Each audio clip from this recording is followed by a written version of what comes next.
이것이 유대인들이 교육에 있어서 가장 중요하게 이야기하는 후추파 정신이라는 겁니다. 후추하고 파를 넣어서 어떻게 하자는 것이 아니고, 이 후추파라는 단어는 영어로는 이 creatively, 창조적인 것을 넘어서는 거예요. audacity라 그럴까? 엉뚱할 수 있는 자신과 또 의양. 내가 다른 사람에게 엉뚱하게 보이거나 이상하게 보여도 괜찮을 수 있는 그 자그마한 용기를 말할 때 후추파라는 단어를 쓴다는 거예요. 사람이 사람을 신경 쓰면 어떻게 하나님께로 나아가겠습니까? 어떻게 나의 연약함과 모자람을 드러내어 놓고 솔직하게 나갈 수 있겠습니까? 그러나 감사한 것은 우리는 하나님 앞에서 연결된 사람들, 그분이 날마다 부어주시는 은혜 속에, 그 속에서 나 있는 그대로의 모습을 내어놓고, 그러나 내 있는 그대로의 모습을 그대로 받아주시는 하나님 앞에서 늘 솔직한 질문을 던져가면서 그분과 동행하는 우리가 되었으면 좋겠다 생각이 들었습니다. 이것과 마찬가지로 어제 종일토록 사실 일정이 굉장한 그 강행군이더라고요. 점심 식사로 시작해서 저녁 먹고 밤 늦게까지 이어진 이 리더십 리트릿을 통해서 저는 뭔가 좀 그래도 나누려고 왔는데 왠걸 제가 더 많은 걸 배운 거 있죠. 제가 어눌하니까 하나님 은혜 주셔서 모여있는 사람들의 그 하나하나 솔직한 이야기들을 통해서 처음에는 몰랐는데 그 조각들을 다 모아보니까, 여러분 직소 퍼즐 알지요?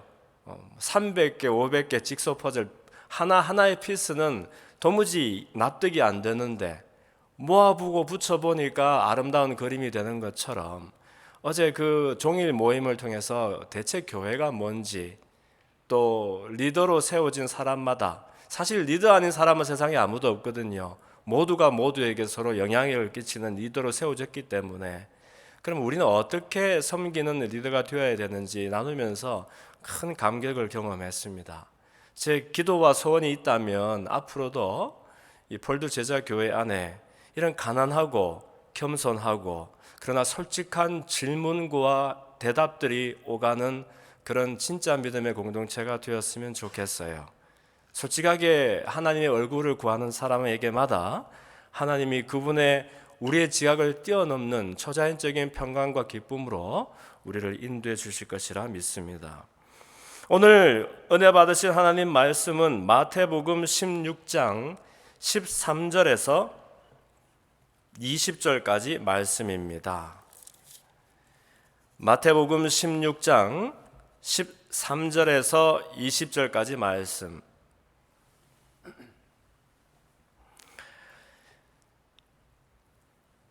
다 찾으셨으면 저와 여러분들 한 절씩 번갈아서 읽도록 하겠습니다. 마태복음 16장 13절부터 20절까지. 예수께서 빌립보 가이사랴 지방에 이르러 제자들에게 물어 이르시되 사람들이 인자를 누구라 하느냐?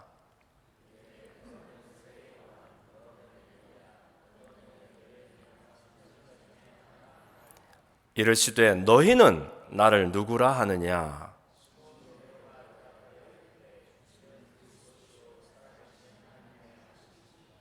예수께서 대답하여 이르시되 바요나 시몬아, 내가 복이 있도다. 이를 내게 알게 한 이는 혈육이 아니요 하늘에 계신 내 아버지시니라.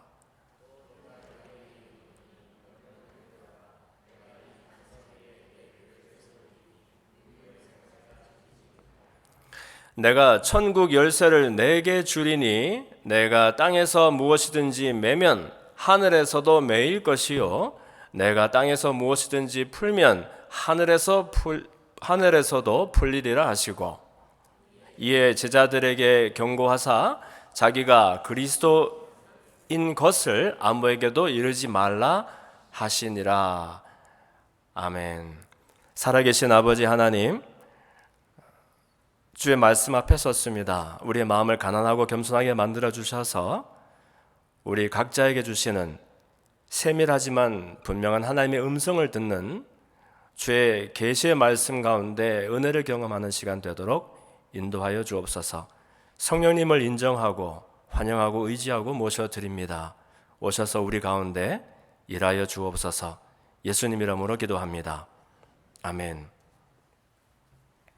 한번 따라합시다. 믿음의 고백 위에 주님이 세우시는 주님의 교회. 네, 제가 주님이 세우시는 하는 것을 주변에 빠뜨린 것 같아요. 다시 한번 우리 따라합시다. 믿음의 고백 위에 주님이 세우시는 주님의 교회.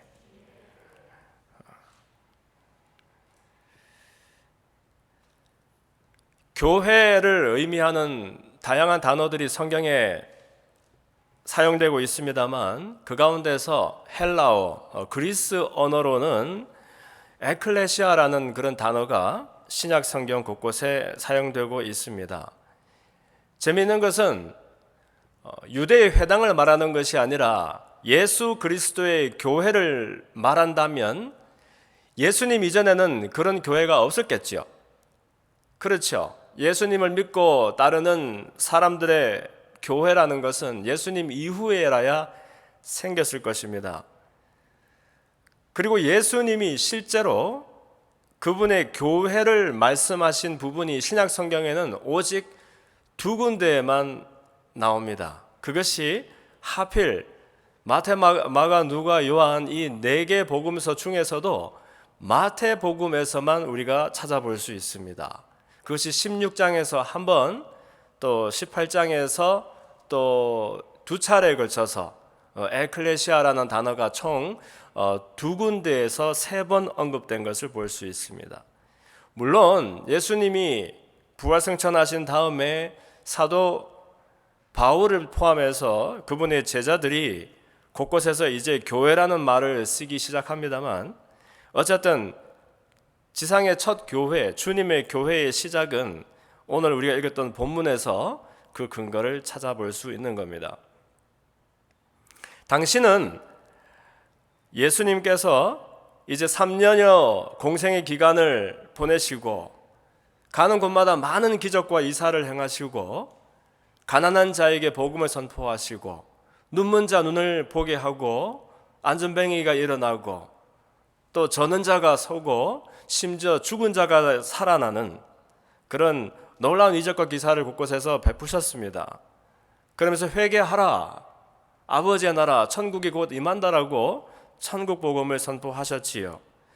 그러면서 이제 곧 자신에게 닥쳐올 죽음의 문제를 직면하고서 어느 날인가 사랑하는 제자들을 데리고 유대 땅도 아니요 갈릴리 땅도 아니요 갈릴리 지역으로부터 한참을 북쪽으로 올라가야 있는 이 빌립보 가이사랴라는 곳으로 제자들과 함께 동행을 하시게 됩니다. 그리고 그곳에서 아주 의미 있는 질문을 던지시는데 그것이 다름 아니라 나를 누구라 하느냐 하는 그런 질문을 하시는 대목입니다. 여러분, 이 빌립보 가이사랴 혹은 가이사랴 빌립보라는 지역이 이 가이사랴라는 이름 때문에 다른 지역들과 좀 혼동될 수도 있습니다. 왜냐하면 가이사랴라는 이 단어는 사실 케사르, 그러니까 시저를 말하는 단어지요. 그래서 이 가이사랴라는 지역이 사실 좀 곳곳에 있습니다. 그러니까 이 이스라엘의 중부 지역에 속하는 지중해를 만나는 부분에도 보면 가이사랴라는 곳이 있고, 또 빌립보 그러면은 빌립보는 그리스 반도에서 북쪽에 있는 마게도냐 땅에 우리가 사도 바울이 교회를 세웠던 빌립보라는 또 지역도 있고, 그러나 이 두 지역과 상관이 없는 빌립보 가이사랴 혹은 가이사랴 빌립보를 오늘 우리가 보는 것입니다. 이 빌립보 가이사랴는 이름을 보니까 가이사랴 곧 이 가이사 아우구스투스가 헤롯 대왕에게 하사했던 그런 땅입니다. 헤롯 그러면 또 분봉왕 헤롯과 헷갈릴 수가 있는데 이 헤롯 대왕 곧 팔레스타인 일대를 포함해서 그 로마의 성령을 지배하던 이 왕에게 그 가이사 아우구스토가 하사를 했던 그런 아름다운 땅입니다. 갈릴리 지역으로부터는 북쪽으로 한 25마일여 정도 올라가면 그곳에 아마 백두산보다도 더 높을 거예요. 헐몬산이. 이 헐몬이라는 높은 산이 만년설에 덮여 있는 그런 산이 있습니다. 그리고 그 산의 남쪽 기슭에 다른 지역보다 좀 많이 올라간 그런 지역이 있죠. 그곳에 굉장히 아름답고 물이 맑고 깨끗한 수풀이 우거진 그런 가이사랴라는 땅이 있는데, 이것을 헤롯 대왕에게 하사를 했던 것이죠. 그런데 이 헤롯에게 아들이 있었는데 그 중에서 빌립이라는 이 아들이 헤롯 빌립이라고 불립니다.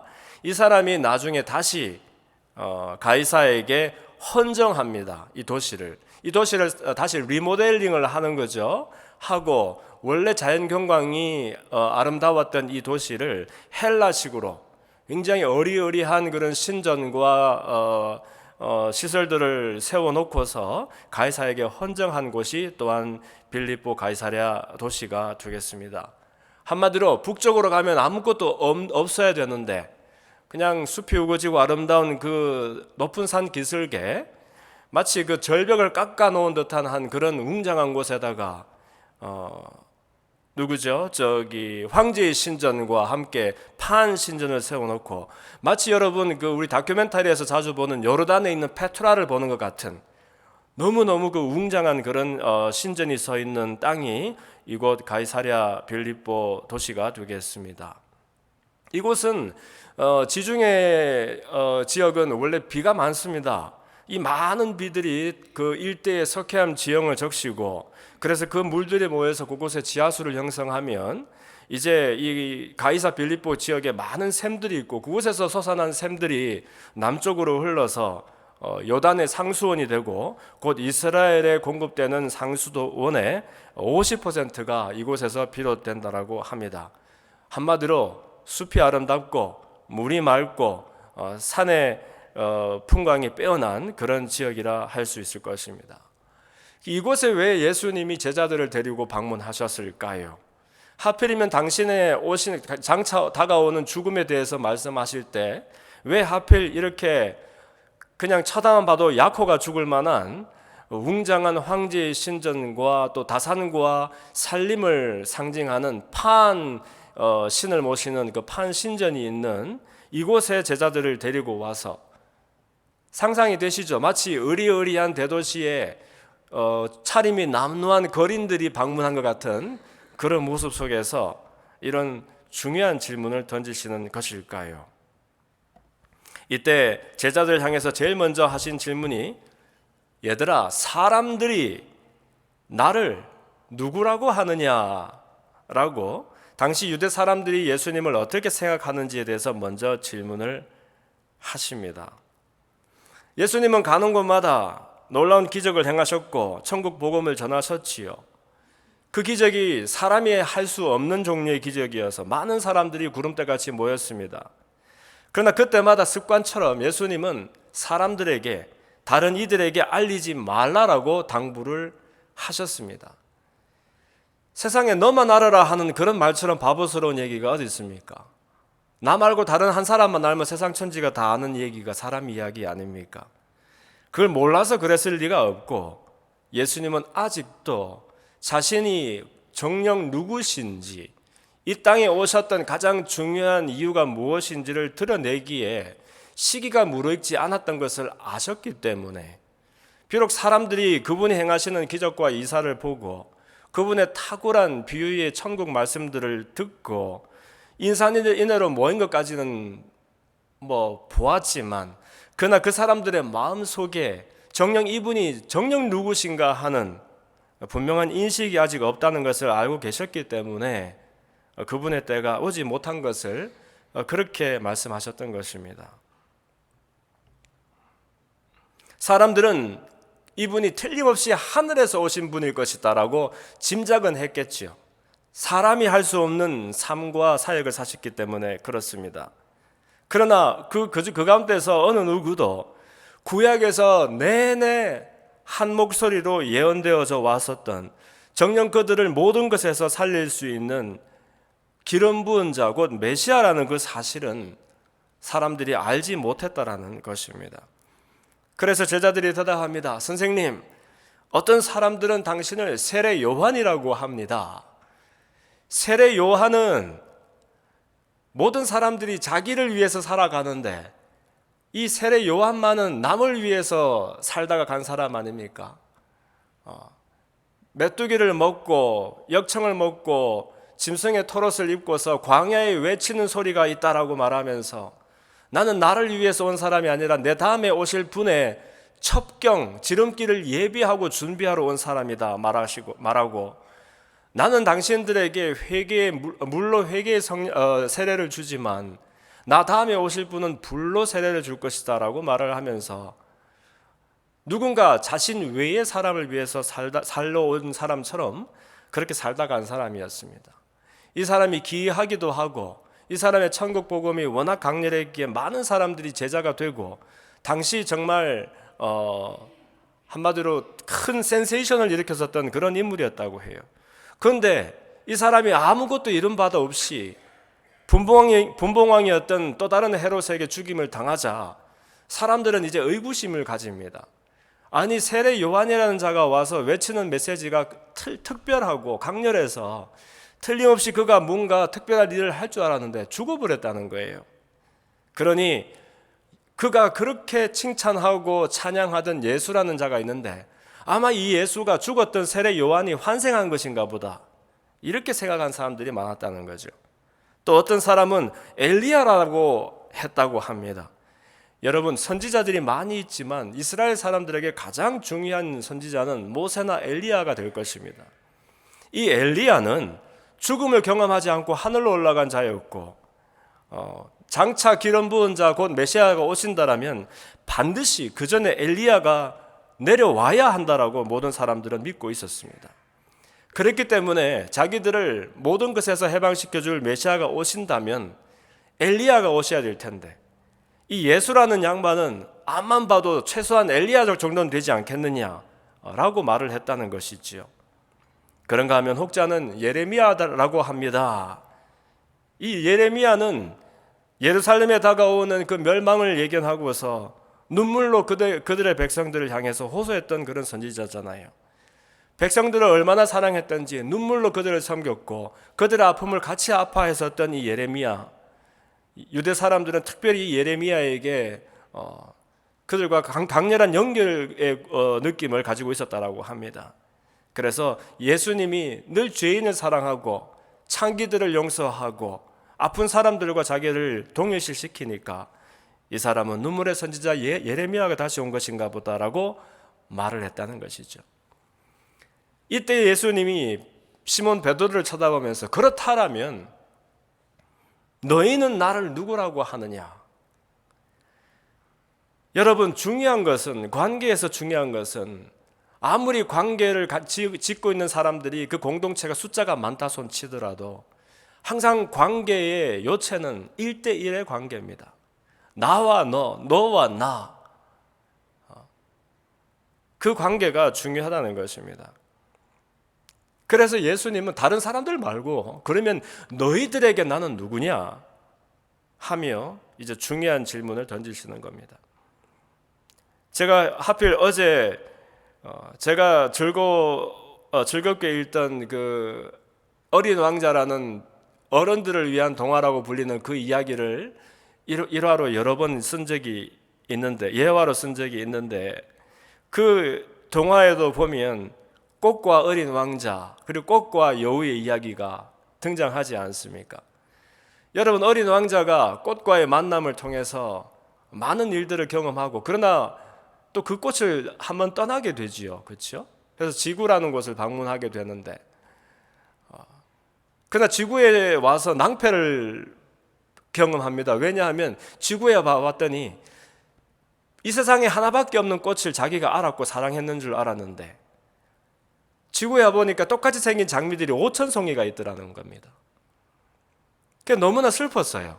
세상에 하나밖에 없는 꽃을 자기가 관계를 맺은 줄 알았는데 똑같이 생긴 꽃들이 너무 많은 거예요. 실망하고 있으니까 여우가 와서 일러줬잖아요. 나는 지금 마음이 슬프니까 여우야 나하고 친구하자 사귀자 그러니까 여우가 나는 길들여지지 않아서 너와 친구가 될 수 없어. 이때 길들인다는 것은 누가 누구를 컨트롤한다는 것이 아니라 너와 내가 연결이 되어서 관계가 맺어져야 비로소 나는 너의 나, 너는 나의 너가 될 수 있다는 것을 말하는 거죠. 그러면 우리가 서로 친구가 되면서 비로소 많은 여우들 중에서 특별히 내가 너에게 너의 여우가 되고, 많은 어린 아이들 중에서 너는 나에게 특별히 나의 너가 되는 것이야 라고 말해주고 있는 겁니다.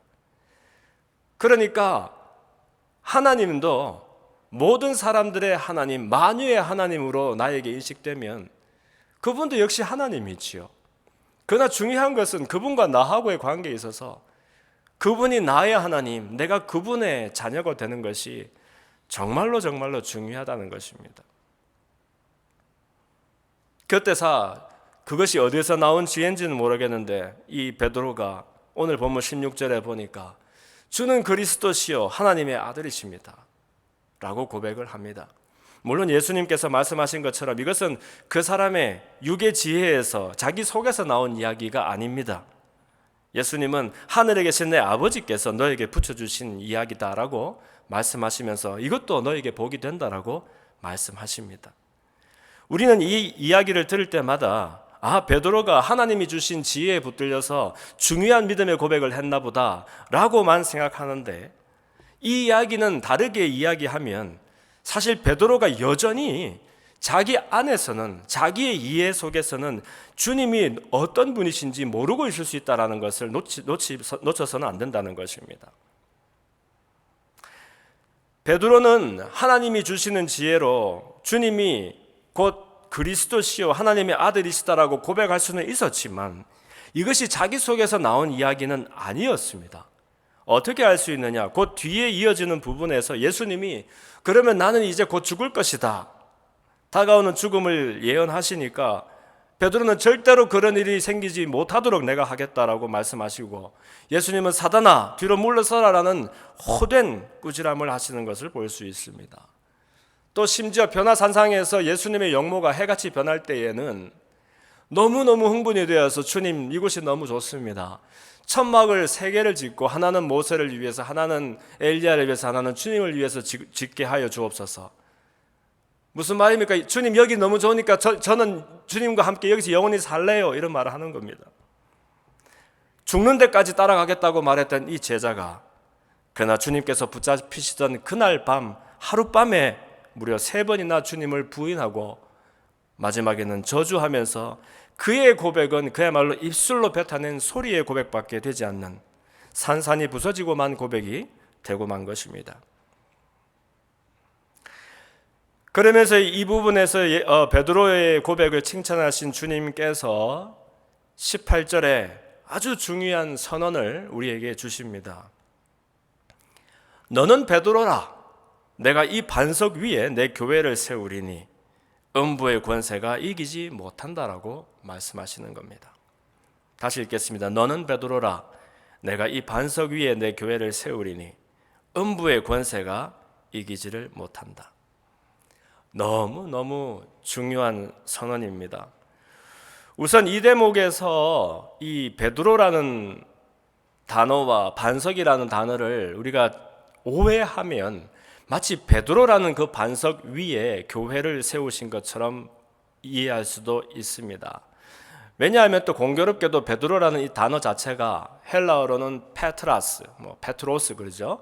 이 페트라스가 작은 조약돌을 의미하고 반석이라는 의미의 헬라어는 페트라라 그래서 큰 반석, 집을 지을 때에 기초석으로 쓰는 큰 반석을 말하기 때문에 이 베드로 위에다가 그리스도의 교회를 세우나 보다, 이렇게 생각해서 교회가 로마의 종교가 되고 난 다음부터는 로마 교회가 교황이라는 제도를 세우고 베드로를 초대 교황이라고 이야기하고 그 뒤에 모든 교황들에게 마치 그리스도의 교회를 대표하는, 아예 그리스도를 대표하는 그런 권세가 주어진 것처럼, 심지어 사람을 죄를 용서하고 또 사람을 그리스도인이다 아니다 인정하고 선포하는 그런 모든 것, 나중에 가서는 황제를 앉히고 세우는 일에까지 권세를 드러내는 그런 일로까지 오해가 번질 수 있다는 겁니다. 그런데 여러분들이 잘 아시는 것처럼 이 베드로와 이때 사용된 반석이라는 단어는 서로 같은 것이 아닙니다. 서로를 연상시키게 할 수 있는 그런 단어일지 모르나 원래 이 베드로란 페트로스라는 단어는 남성 명사요, 또 반석이라는 이 페트라는 여성 명사이기도 하고, 사실 이때에 예수님께서 그리스 말로 이 말씀을 하신 것도 아니요, 아람 말이나 히브리 말로 이 말씀을 하셨을 텐데, 이것을 듣고서 헬라어로 기록했었던 이 마태가 이렇게 또 기록을 한 거예요. 그것은 베드로라는 이 자그마한 연약한 조약돌이지만 그 조약돌, 작은 조약돌 안에서 고백되어진 이 믿음의 고백, 그 믿음의 고백이라는 큰 반석 위에 그리스도의 교회를 세우겠다는 약속의 말씀이 된다는 거예요. 그래서 여러분, 교회의 초석이라는 것이 있다면 그것은 사람이 아니요, 사람이 하는 어떤 일도 아니요, 오직 주는 그리스도시요 살아계신 하나님의 아들입니다라고 하는 이런 하나님께서 주셔야, 계시하셔야 비로소 깨닫고 인식할 수 있는 놀라운 고백이 있을 때 그 고백 위에 그리스도의 교회가 세워진다는 것을 우리가 깨달을 수 있는 겁니다. 그런데 이 대목에 너무 상세하게 우리에게 설명해 주세요. 너는 베드로라. 누가? 내가 이 반석 위에 무엇을? 내 교회를 세우리니 음부의 권세가 이기지 못한다라고 말씀하시잖아요. 주님은 굉장히 분명하게 모든 것을 밝혀주셨습니다. 즉 교회는 주님의 교회라는 것을 말씀하시고 그 교회를 세우는 것도 주님께서 세우신다는 것을 말씀하셔요. 그러므로 교회가 없으면 없었지 예수님의 교회라는 것이 있다면 그것은 주께서 세우신 주님의 교회를 말하는 것입니다. 그러므로 이것은 있다가 없어지기도 하는 유형의 교회를 의미하는 것이 아니라 오직 주님의 입장에서만 분명하게 보이는 무형의 교회, 곧 온 세상을 덮고도 남을 그분의 교회를 말한다고 하겠습니다. 물론 우리가 지금 몸을 담고 있는 서로 사랑하며 섬기는 이 공동체 유형의 교회도 그 이분의 무형의 교회에 연결되어 있는 것이지요. 정확하게 일치한다고 혹은 이 교회의 모든 부분이 그분의 무형의 교회에 속한다라고 우리가 고집할 수는 없으나 이 교회의 중요한 부분과 많은 부분은 그리스도께서 직접 세우신 그분의 교회에 연결되어 있는 것입니다. 만약 이것이 예수님의 교회에 대한 그림이라면 그분이 설명하신 천국에 대한 비유들도 우리가 더 쉽게 이해할 수 있습니다. 예수님이 천국에 대해서 말씀하실 때 겨자씨가 씨앗 중에서 제일 작은 씨앗 중 하나지만 그러나 그것이 커지니까 큰 나무를 이루고 세상에 많은 새들이 그곳에서 쉼을 얻더라라고 말씀하셨습니다. 또 천국은 마치 누룩과 같다라고 말씀하셨어요. 누룩이라는 것은 누룩 어떻게 만들죠? 곡식을 적셔서 발효를 시키면, 그렇죠, 곰팡이가 생기고 발효가 되어서 그것을 나중에 다시 건조시켜서 빻아 놓으면 이게 효소 그 누룩 가루가 되지 않습니까? 이것을 이제 빵이나 술이나 어떤 무언가 만들려는 곳에다 집어넣으면 녹아서 없어지는 것처럼 보이는데 없어진 게 아니죠. 결국은 집어넣었던 이 누룩 때문에 주먹만 하던 반죽이 부풀어서 큰 대야를 채우고도 남는 그런 반죽으로 부풀기도 하고 조금 넣었던 그것이 부풀어서 술을 만들기도 하고 없어지는 것 같으나 알고 보면 없어진 것이 아니라 그 누룩이 온 천지를 덮어서 그 속에 들어있는 생명을 전하는 이런 그림들이 바로 예수님의 천국에 대한 설명이 된다는 겁니다. 그러므로 이 교회는 에클레시아라는 이 단어는 에크라는 것이 뭐냐면 out of something이에요. 그러니까 무엇으로부터 하는 것이고 이 클레시아 하는 것은 클레오라 해서 누구를 이렇게 호명해서 이름을 불러서 그 사람을 부르는 거예요. 그러니까 예수님께서 그분의 임의로 그분이 선택하신 그의 백성들을 불러서 끄집어낼 때 이것을 에클레시아라고 말한다는 겁니다. 그러니까 사실 사람이 믿음을 가진 것 같지만 이 믿음도 하나님이 선물로 주셔야 되는 것이었고 이 믿음의 고백이 선포되는 곳마다 하나님이 직접 불러내신 이 고백들이 모여서 서로 연결되어지는 관계가 맺어지는, 그리고 이 고백들이 모여서 한 공간에, 한 공동체 안에 그냥 머물고 있으라고 부르신 것이 아니라 서로 연결된 이 고백들이 세상을 향하여 보내어지는, 참 신기하죠. 고백이 어떻게 보내어질까? 고백이 불려서 어디에 모이는 것까지는 이해가 되어요. 에클레시아라 그러니까 불 어디인가에서부터 불러 모으다. 그러나 모아서 모이게 하기 위해서 불러 모은 것이 아니라 아버지가 나를 보내신 것 같이 나도 너희를 세상에 보내노라 라고 말씀하셨으니까, 여러분들은 여기 잠시 모여서 앞으로 나갈 거예요 하는 것이 아니라, 보내어질 거예요가 아니라 이미 보내어진 사람들이라고, 여러분이 있는 이곳이 이미 교회이지만 또한 동시에 세상이라는 놀라운 이야기들을 지금 해주고 계시는 거예요. 참 이런 것은 사람이 참 이렇게 함부로 짐작해서는 이해하기 어려운 이야기인 것 같습니다. 어딘가에서 누구를 불렀는데 알고 봤더니 끄집어내려고 불러낸 것이 아니라 보내려고 불렀던 거예요. 그런데 장차 이렇게 모였다가 어디론가 보내어지는 병영이고 병원이고 학교인 줄 알았는데 그렇기도 하죠, 교회는. 그런데 알고 보니까 이미 우리가 있는 이곳에 보내어진 사람들이라는 거예요. 놀라운 일 아닙니까? 저와 여러분들은 이미 우리 가정에 보내어진 사람들, 우리의 학교에 보내어진 사람들, 우리의 일터에 보내어진 사람들로서 보내어진 누룩이요, 보내어진 겨자씨요, 보내어진 그리스도의 생명의 고백이 된다는 것입니다. 그래서 19절에 보니까 18절 이 말이 또 남아있네요. 그런데 음부의 권세가 이기지 못한다.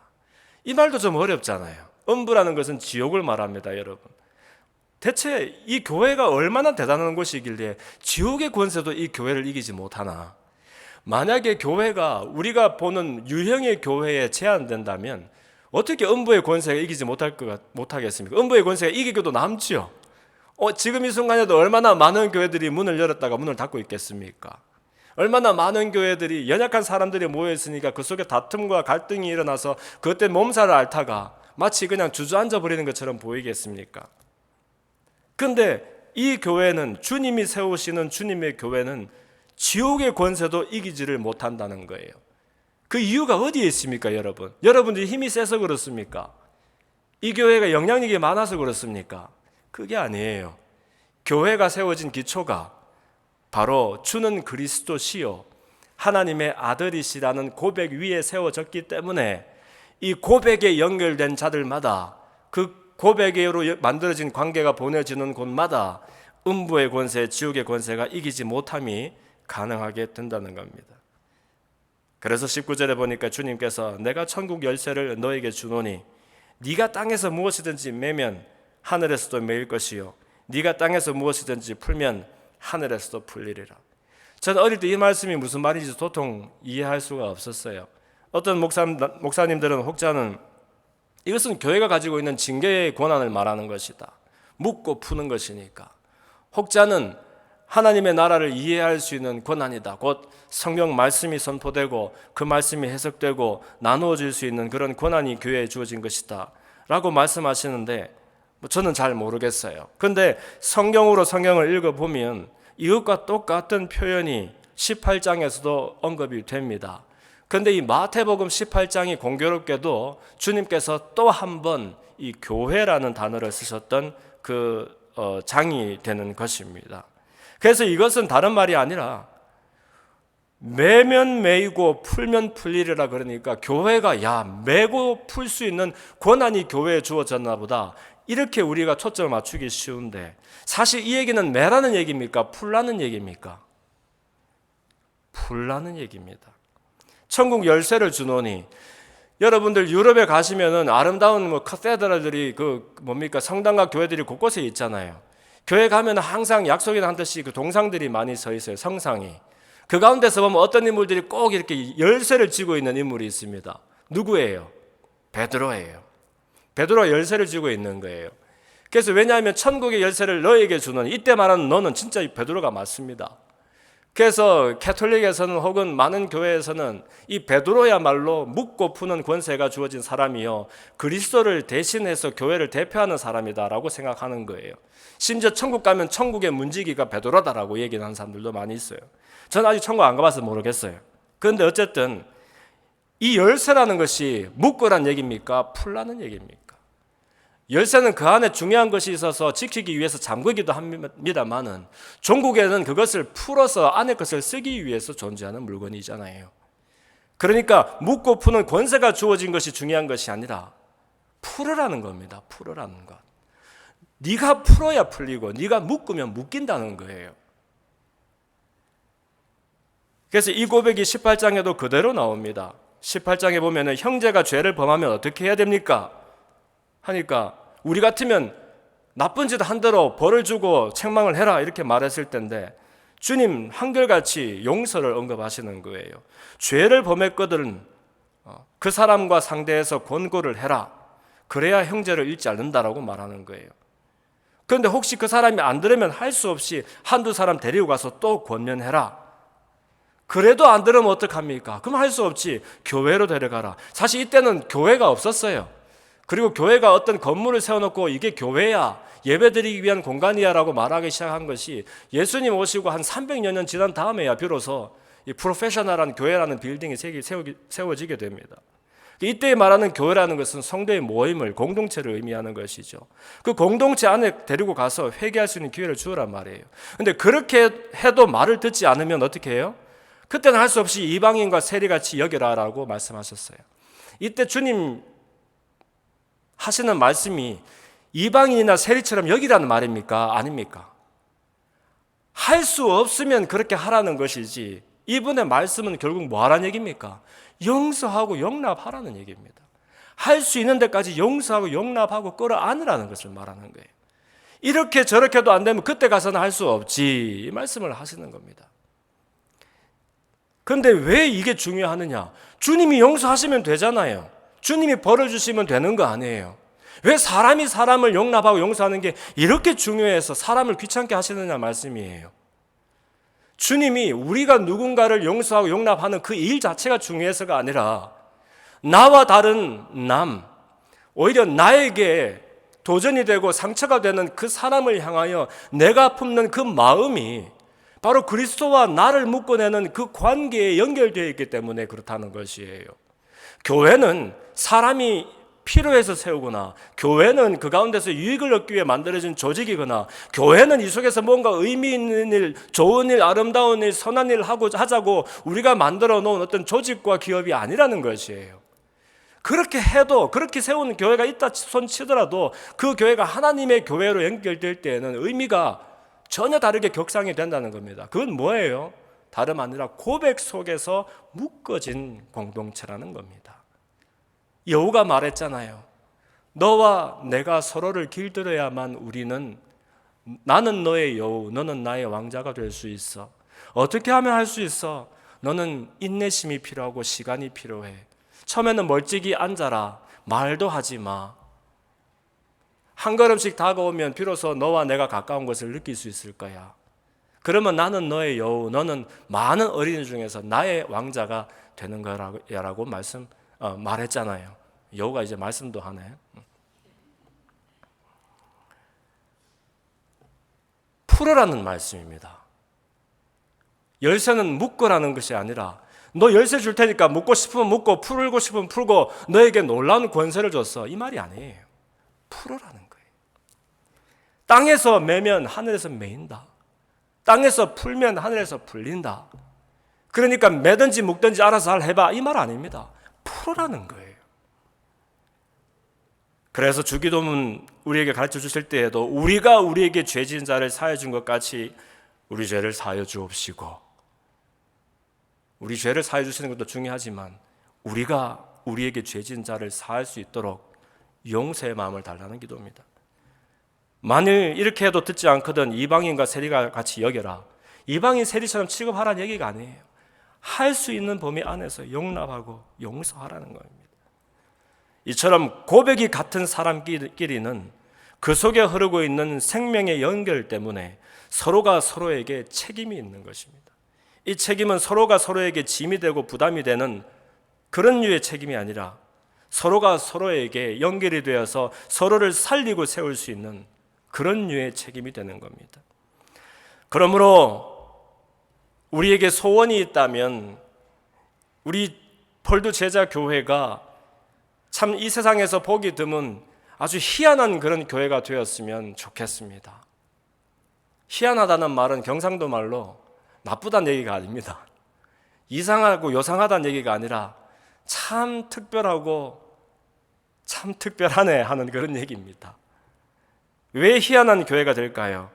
많은 교회들이 좋은 교회 되려고, 성장하는 교회 되려고, 성공하는 교회 되려고 노력할 때 우리 교회는 우리의 자리를 우리 안에서가 아니라 우리의 밖에서, 우리의 삶에서 찾는 교회가 되어야 하기 때문입니다. 많은 교회들이 교회를 경영하고 발전시키기 위해서 애를 쓸 때 우리는 우리 안에 있는 그리스도의 생명과 그 생명의 관계가 마치 누룩처럼, 우리는 보이지 않지만 누룩처럼 퍼져나가는 일에 집중하기 때문에 그렇습니다. 많은 교회들이 교회 밖의 세상을 교회 안으로 끌어들여 오고자 애쓸 때에 우리는 교회 밖의 세상이 교회가 되기를 꿈꾸는 교회가 될 것입니다. 많은 교회들이 선한 영향력이 되어서 세상을 다스리고 주의 이름으로 정복하자라고 말할 때 우리는 오히려 그 세상과 우리를 동일시시키고 그 세상과 연결이 되어서 세상을 끌어안으면서 그 세상의 아픔을 같이 아파하며 눈물 흘리는 그런 사랑으로 섬기는 교회가 되어야 할 것입니다. 많은 교회들이 진리의 이름으로 무엇이 옳은가 그른가를 따지며 시비를 가리는 일에 바쁠 때에 우리는 그리스도께서 그러셨던 것처럼 그분의 본을 따라서 끝없이 용납하며 용서하는 공동체가 되어야 할 것입니다. 강함보다는 연약함을 자랑하는 교회, 사람의 인정과 인기보다는 소리 없이 끊임없이 나를 내어주는 교회, 교회의 지형이 넓어지기보다는 내 아버지의 나라가 커지는 일을 위해서 다만 청지기가 되고자 하는 그런 교회, 많은 사람들이 멸망의 길인지 모르고 와한에 달려가는 그곳과 반대되는 방향에서 우리만 거꾸로 가는 듯한, 때로는 외롭지만 그러나 묵묵히 누르게 되어지는 그런 희한한 교회. 이 모든 것이 왜냐하면 교회란 오직 그리스도께서 그분이 세우시는 그분의 교회이기 때문입니다. 살아계신 아버지 하나님, 일평생을 주를 섬긴다라고 말했고 일평생을 교회를 위해 헌신한다고 말했는데 아버지의 나라는 간데없고 내 나라, 사람의 나라, 교회의 나라만 우뚝 서서 나를 녹여서 세상을 살리라고, 그 세상을 사랑해서 하나밖에 없는 독자를 이 땅에 보내주셨는데 그 하나님의 사랑의 마음과는 전혀 상관없이 나만을 위한, 우리만을 위한 안식처를 만들어 놓고 우리만의 잔치를 벌였던 것이 너무나 죄송하고 회개가 되어집니다. 오늘 말씀 통해서 교회는 주는 그리스도시요 살아계신 하나님의 아들이시니다라는 그 고백 위에 세워진 주님이 세우신 주님의 교회의 힘을 깨닫게 되었습니다. 잠시를 살더라도 하늘의 겨자씨처럼 내가 녹아 없어지더라도 그리스도의 생명을 땅끝까지 전하는 그런 누룩과도 같은 삶 살 수 있도록 우리를 격려하시고 인도하여 주옵소서. 예수님 이름으로 기도합니다. 다 같이 자리에서 일어납시다. 우리는 주의 움직이는 교회, 이 찬양을 결단 찬양으로 부르면서 우리의 믿음을 고백합시다.